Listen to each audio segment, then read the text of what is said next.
Bonsoir à toutes, bonsoir à tous, bienvenue à CSP Time, saison 2, épisode 7. Et c'est le 4e carton déjà et nous allons évoquer le match du Limoges CSP qui se déplace à Cholet, un match plus qu'important. Nous allons en discuter avec Pascal Ratino, notre rédacteur en chef. Bonsoir Pascal. Bonsoir. Et Kevin Cao, le spécialiste basket du Populaire du Centre. Salut Kevin. Salut. Donc je disais, Cholet, match importantissime dans le contexte du Limoges CSP. On ne promettait pas forcément une belle saison à cette équipe de Cholet. Finalement, elle nous surprend. C'est plutôt une bonne surprise, Kevin. Voir la très bonne surprise, voir la surprise avec une majuscule du début de saison. Honnêtement, moi, Cholet, à titre perso, je les voyais jouer le maintien comme l'an dernier. Et aujourd'hui, ils sont 5e du championnat avec 9 victoires, 5 défaites. C'est une très bonne surprise. Peu de monde les aurait situés très haut. Ils s'appuient sur le fils d'un meneur célèbre qui s'appelle Stockton, si je le prononce bien, le meilleur passeur de NBA. All time, hein, tous les temps. Oui, de tous les temps, le meilleur passeur. Et son fils, au moins en Jeep Elite, arrive à briller autant. Il tourne à 7 passes décisives de moyenne par match. Il s'appuie sur un autre intérieur américain qui s'appelle Horton, qui tourne à 23 d'évaluation. Et donc du coup, à partir du moment où tu as un axe 1-5, c'est la règle du basket qui fonctionne à peu près bien, ça leur permet de bien tourner. Et oui, ça ne sera pas un match facile pour le CSP, franchement ils font un très très bon début de saison. Donc Pascal, on l'a évoqué dans les épisodes précédents de CSP Time, un Limoges CSP diminué qui vient. On a vu du mieux malgré tout sur le match de Dijon, alors est-ce que Limoges a une petite chance d'aller faire un coup à Cholet? Oui, ils ont failli le faire à Dijon, donc il n'y a pas de raison qu'ils ne réussissent pas à le faire à Cholet. Alors, comme le Dijon 3e, donc voilà.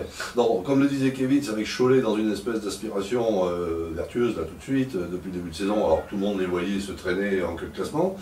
Donc évidemment c'est jamais simple de gagner à la Mailleraie. Mais oui, si Limoges a réussi à presque chatouiller Dijon, il n'y a pas de raison qu'ils ne réussissent pas à chatouiller Cholet. La semaine a été plutôt calme et studieuse, le match du Partizan de Belgrade qui était un match en bois qui servait à rien, si ce n'est éventuellement à travailler pour préparer Cholet. Donc on verra si ce match-là, hors le voyage qui est toujours un peu pénible, faire les allers-retours jusqu'en Serbie, on verra si ce match-là aura servi pour redonner encore un peu plus de lien qu'on en a vu à Dijon. Et on dit pourquoi pas, puis bon, juste avant Noël, ça serait pas mal qu'ils accrochent une boule sur le sapin quand même. Oui.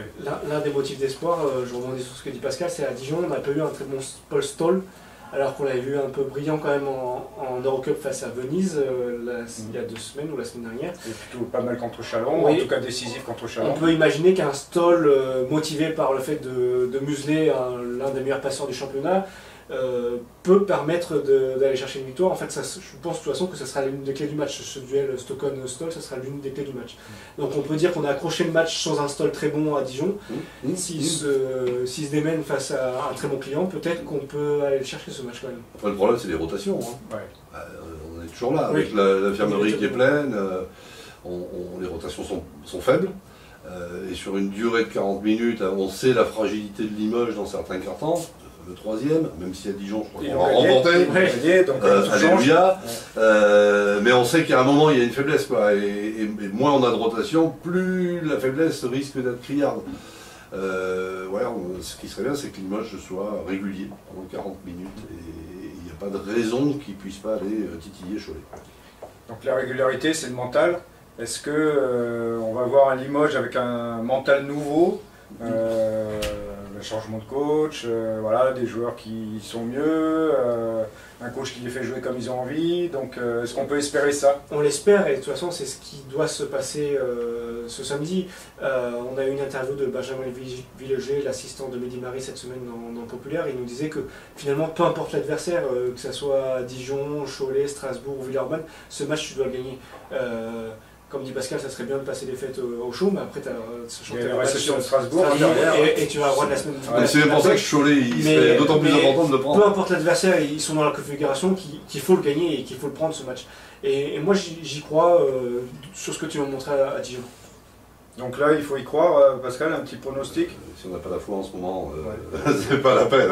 Pronostic, Limoges de 3 points, allez. Bon, Kevin, un pronostic? Plus 5, moi je les vois gagner.